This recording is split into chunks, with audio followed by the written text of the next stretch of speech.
भारतामध्ये राहून ओएसीनं कित्येक वेळा त्यांच्या भाषणामध्ये त्यांच्या ह्याच्यामध्ये पाकिस्तानाचं समर्थन केलेलं आहे। फिलिस्तिनींचा आज त्यांनी जाहीर संसदेमध्ये जय हिंद म्हणून खऱ्या अर्थाने या संविधानाचा अपमान केलेला आहे। कारण तुम्ही जय भीम म्हणणं हे बरोबर आहे, जय भीम म्हणू शकतात, जय हिंद म्हणू शकतात, पण जय फिलिस्तिनी म्हणून या देशामध्ये वेगळ्या पद्धतीचं वातावरण निर्माण करण्याचं काम असा जातीवादी ओएसी करत असेल तर आम्ही कदापि गवसणार नाही। फिलिस्तीन माझं शत्रुत्व नाही, पण भारताच्या मुख्य संविधानामध्ये आपण शपथ घेत असताना हे संसदेचा अपमान आहे असं मी म्हणतो। त्यांना जर हे सगळं तरी राजकीय भाषणाच्या वजावर केलं असतं तर त्या गोष्टीला काय महत्त्व नव्हतं, पण आज शपथ घेत असताना हे सगळं करणं म्हणजे भारतामध्ये वेगळ्या पद्धतीचा पायंडा पाडण्याचं काम आणि एक वेगळ्या पद्धतीनं या देशाला तोडण्याचं काम हे करत आहेत असं माझं म्हणणं आहे। जय फिलिस्तीन म्हणणं ठीक आहे, योग्य नाही म्हणतं भारतीय मी अजून वेळा सांगितलंय, जय भीम म्हणू शकतात, जय भीम म्हणू शकतात, जय हिंद म्हणू शकतात, जय तेलंगणा म्हणू शकतात, पण जय फिलिस्तीन म्हणणं ह्यासाठी आमचा जाहीर निषेध आहे। जय अमेरिका म्हणले असते,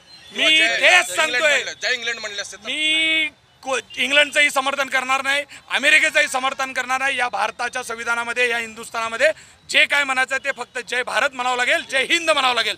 या पलीकड या पाकिस्तानी पिलावळांना आम्ही भारतामध्ये कोणतीही दुसरी गोष्ट देऊ देणार नाही।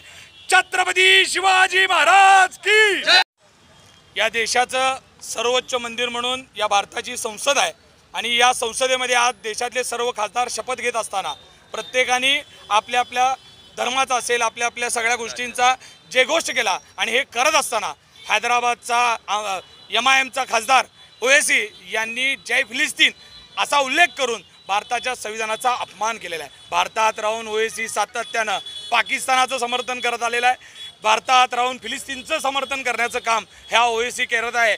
मी या देशद्रोहाचा गुन्हा ओएसीवर दाखल झाला पाहिजे आणि त्यांची खासदारकी रद्द झाली पाहिजे आणि अशा ओएसीला जागेवर धडा शिकवला पाहिजे, जेणेकरून अशा पद्धती हिंमत पुन्हा भारतात कोण करणार नाही आणि ही खऱ्या अर्थानं भारताबरोबर केलेली ओएसीनी गद्दारी आहे असं मी समजतो।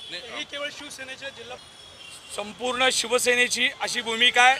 भारतामध्ये आपण ज्या जातीत जन्मलो, ज्या धर्मात जन्मलो, त्याचा जय म्हणण्याचा अधिकार प्रत्येक व्यक्तीला आहे। जय भीम म्हणू शकतात, जय हिंद म्हणू शकतात, जय भीम म्हणू शकतात, पण भारतामध्ये ओएसीने आज तुम्ही बघितलं असेल हे म्हणत असताना त्यांनी त्याच्याबरोबर जय फिलिस्तीन म्हणलेलं आहे। म्हणजे खऱ्या अर्थानं ही पाकिस्तानी अवलादी ह्या पद्धतीनं भारतामध्ये त्यांचे अनुयायी तयार करून या देशाला कीड लावण्याचं काम ओएसी करत आहेत। मी ओएसीचा तर जाहीर निषेध करतो, पण ओएसीचं समर्थन करणाऱ्या MIM पार्टीचा सुद्धा जाहीर धिक्कार करून या सोलापूर शहरामधून MIM पार्टीला हद्दपार केल्याशिवाय शिवसेना कदापि गप बसणार नाही। ओएसीचा एकही पिलावळ, एकही नगरसेवक असेल, एकही आमदार या सोलापुरामध्ये निवडून येणार नाही, ही मी आज तुम्हाला जाहीर सांगतो।